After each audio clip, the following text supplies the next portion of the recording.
இந்த தனிமையில் இருக்கக்கூடிய பெண்கள், அதாவது தனிமை வந்து ஆண் நண்பர்களோடு இருக்கக்கூடிய பெண்கள் வந்து பல சம்பவம் நம்ம கேள்விப்பட்டிருக்கிறோம்.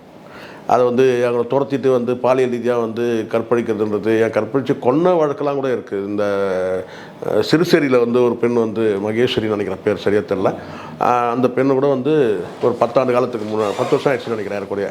அந்த பெண் வந்து வேலையை முடிச்சுட்டு போகும்போது பின்தொடர்ந்து போய் ஒரு வேலி புதரில் கொண்டு போயிட்டு அந்த பொண்ணை வந்து ரேப் பண்ணி பல வட இந்தியா சேர்ந்த சில நபர்கள் பண்ணாங்க. இப்படி வந்து இருக்குது. இப்போ எல்லாத்துக்கும் உச்சமானு கேட்டால் ஏயு மேட்ரு வந்து பெரிய அவேர்னஸ் வந்து ஏற்பட்டிருக்கணும். இந்த மாதிரியான வந்து ஆண் நண்பர்களும் தனிமையில் சந்தித்து பேசுகிறதுன்னு ஒன்று இருக்குது இல்லையா, அதுவும் அன்டைமில், அதாவது நேரம் கடந்து அந்த மாதிரி ஒரு சம்பவம் வந்து நடந்த பிறகு ரொம்ப அவேர்னஸாக இருக்கணும். ஆனால் இதில் வந்து பார்த்திங்கன்னா மீண்டும் இந்த மாதிரி ஒரு குற்றம் நடந்திருக்கு. பாதிக்கப்பட்ட மக்கள் தான் வேறு, பாதிப்பை ஏற்படுத்தின வந்து நபர்கள் வேறு. ஆனால் சம்பவங்கள்லாம் பார்த்திங்கன்னா ஒரே மாதிரி இருக்கிறத பார்க்குறேன்.